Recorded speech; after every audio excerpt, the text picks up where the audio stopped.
രൂപയും 10 പവന്റെ ആഭരണവും ഞാൻ കൊടുക്കുന്നുണ്ട്. ഭയങ്കര ക്രൂരത ഈ കാട്ടിനെ.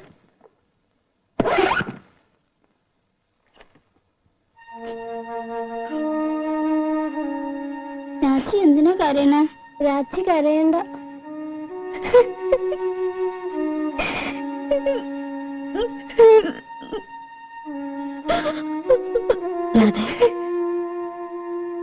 കുട്ടികളെ വിഷമിപ്പിക്കാതെ അവരെ ഒരിക്കൽ സ്കൂളിൽ വിട്. വരുമ്പോ ഞാൻ എന്തെങ്കിലും പറഞ്ഞ് സമാധാനിപ്പിച്ചോളാം.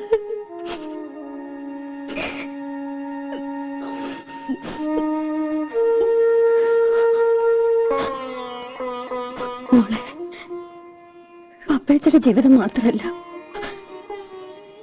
എന്റെ ജീവിതവും നശിക്കരുത്. അതുകൊണ്ടാ പപ്പേച്ച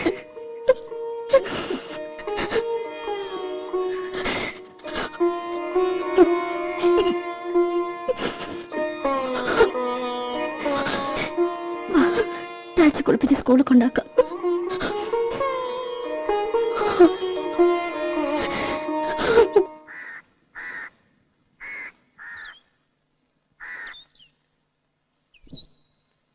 അത്യാവശ്യമായിട്ട് കാണണമെന്ന് പറഞ്ഞപ്പോ ഞാൻ പേടിച്ചു. ഞങ്ങൾ കുറച്ചു ദിവസം ഇവിടെ ഉണ്ടാവില്ല. ചന്ദ്രേട്ടന്റെ വീട്ടിലും എന്റെ ഏട്ടന്റെ അടുത്തും പിന്നെ ചില ബന്ധുക്കളുടെ വീടുകളിലൊക്കെ ഒന്ന് പോണം. ഇത്ര നാളും അതൊന്നും പറ്റിയില്ല. അതുകൊണ്ട് രാധ കുറച്ചു ദിവസം എന്റെ വീട്ടിലൊന്ന് നിൽക്കട്ടെ. അത് വീട്ടിലേക്ക് കൊണ്ടുപോകുമ്പോ ഒരു മണവാട്ടിയായിട്ട് കൊണ്ടുപോകണമെന്ന് ആശ. അത് സാരമില്ല. നാളെയോ മറ്റന്നാളോ എന്നെ വെച്ച് ആ ചടങ്ങ് അങ്ങോട്ട് നടത്തുക. പൊന്നും ഡ്രസ്സും കാശുമൊക്കെ അവളുടെ കയ്യിലുണ്ട്. അത് കഴിഞ്ഞിട്ട് ഞങ്ങൾ പോണുള്ളൂ. അങ്ങനെ അടാപിടിയെന്ന് കൂട്ടുകാർക്കും അയൽക്കാർക്കൊക്കെ ഒരല്ല ചോറ് കൊടുത്ത് ഒരു പന്തലൊക്കെ ഇട്ട് ഒരു കല്യാണമായിട്ട് നടത്തണമെന്നുണ്ട്. ഞാൻ ഇങ്ങനെ മതി. അതുവരെ അവൾ അവിടെ നിൽക്കട്ടെ. ഞങ്ങൾക്ക് പോവാണ്ടിരിക്കാൻ വയ്യ. അല്ലെങ്കിൽ പിന്നെ അവളുടെ അച്ഛന്റെ കൂടെ. വേണ്ട പത്നി ചേച്ചി, അത് വേണ്ട. ഞാൻ കൊണ്ടുപോയിക്കോളാം അവളെ. ആ, അത് തന്നെയാ നല്ലത്. കല്യാണം ഒട്ടും വൈകിക്കണ്ട. എന്താവശ്യത്തിനും എന്റെ സഹായം ഉണ്ടാവും.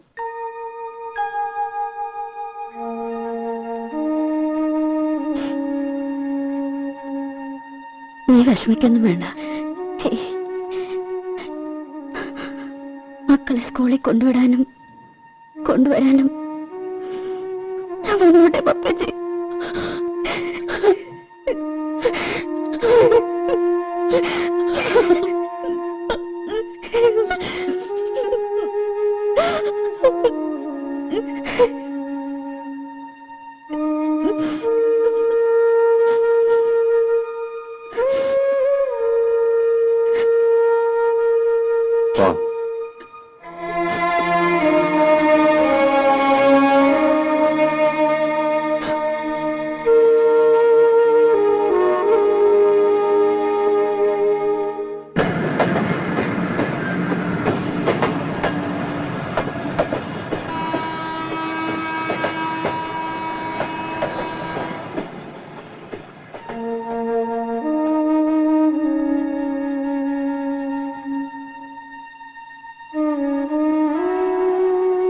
രാധേ,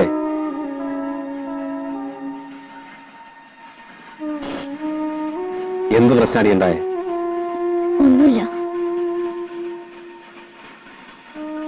ചന്ദ്രൻ നാരെന്തെങ്കിലും?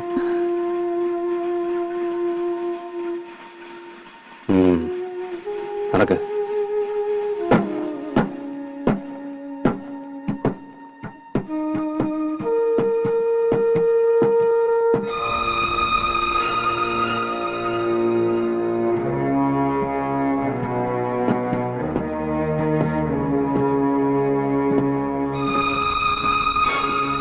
നോക്കി നടക്ക്, അല്ലെങ്കിൽ വീഴും.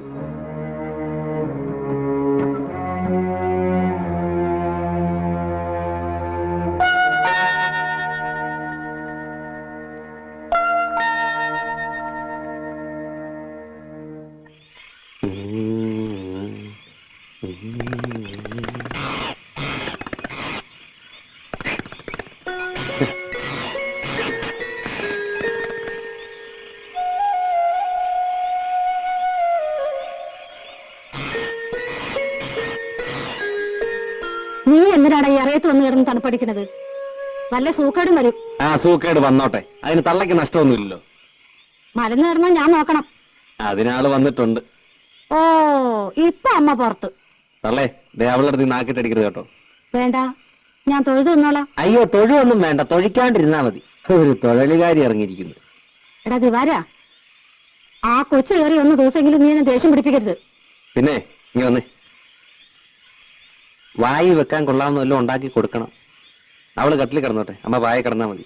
ഞാൻ പായൽ കിടന്നോളാം, അമ്മായി കട്ടിൽ കിടന്നോട്ടെ. ഉളുമ്പുനാറ്റ് ഇല്ലാത്ത ഏതെങ്കിലും ഒരു തലേന്ന് കൊടുക്കണം കേട്ടോ അല്ലേ. ഒരു പാട്ടും കൂടെ പാടി കൊടുക്കണോ ഉറങ്ങാൻ? എടാ നിലത്ത് നിക്കട്ടെ, തലേ കയറ്റി വെക്കല്ലേ. പിന്നെ എന്നും എന്റെ കൂടെ കിടത്താനാണോ വിചാരിച്ചേക്കണേ? പിന്നെ ഇവിടെ കിടത്താൻ? എടാ മരക്കഴുതേ, ആ കണിയാനെ കണ്ടൊരു ദിവസം കുറിച്ച് വേഗം കാര്യം നടത്താൻ നോക്ക്. അല്ലാണ്ട് ഇറയത്ത് പായം വിരിച്ച് പട്ടിയെ പോലെ കാല് നിൽക്കാണ്ടേ ആൺകുട്ടിയെ പോലെ അകത്ത് കയറി കിടക്കടാ. അവന്റെ ഒരു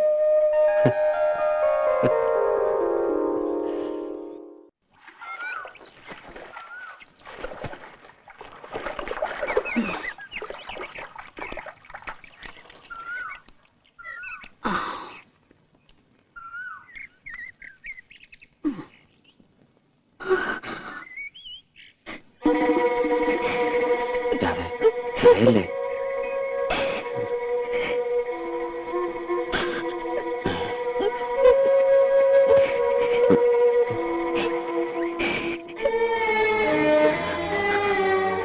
ആരാടി അത്? പപ്പേച്ചിയുടെ വീട്ടില് ആശാരിപ്പണിക്ക് വന്ന ആളാ. എന്താണ് നീ അവനായിട്ട്? ഒന്നുമില്ല.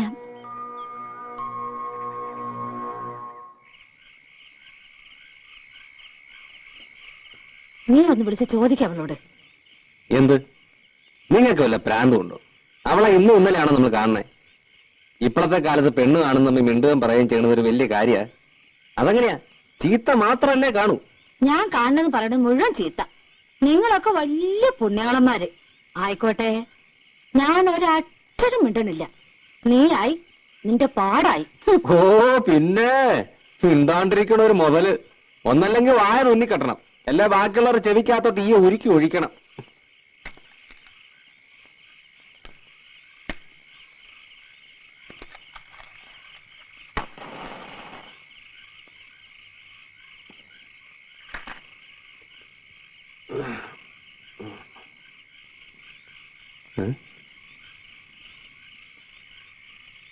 നീ ഉറങ്ങിയില്ലേ? അമ്മ എന്തെങ്കിലുമൊക്കെ പറഞ്ഞ നീ അത് കാര്യമായിട്ട് എടുക്കണ്ട. സ്വഭാവം അറിയാലോ. അമ്മായി പറഞ്ഞത് ശരിയാ. ഞാനും ശശിയേട്ടനും ഇഷ്ടത്തിലാ. ഞങ്ങള്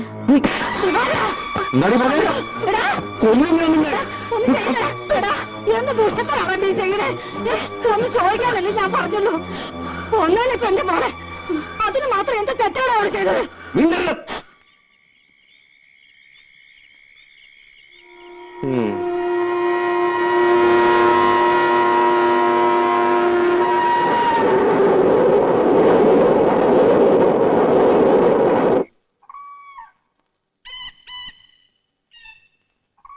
ഇന്നിപ്പം മാരളക്കാൻ പറ്റുമെന്ന് എനിക്ക് തോന്നുന്നു. ഇന്നലെ വീട്ടിൽ ചെന്നപ്പോ ഒരുപാട് ശരിയാ, നീ അപ്പൊ 100 രൂപ വാങ്ങിച്ചപ്പോഴേ ഞാൻ മനസ്സിലാക്കിയത്. എല്ലാവരും പറഞ്ഞ ആട്ടെ, നീ അത് മുഴുവൻ ഇന്നലെ നശിപ്പിച്ചില്ലേ?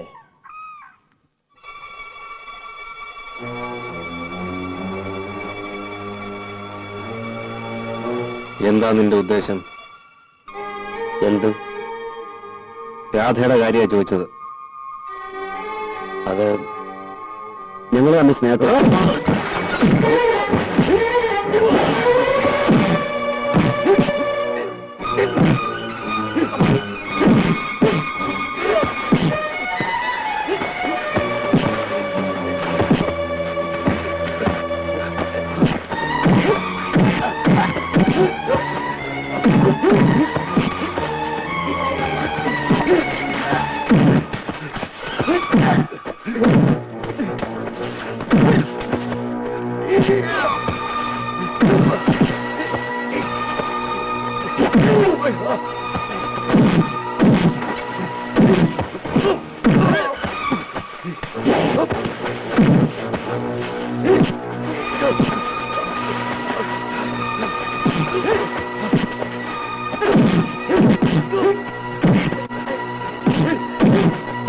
ഓ.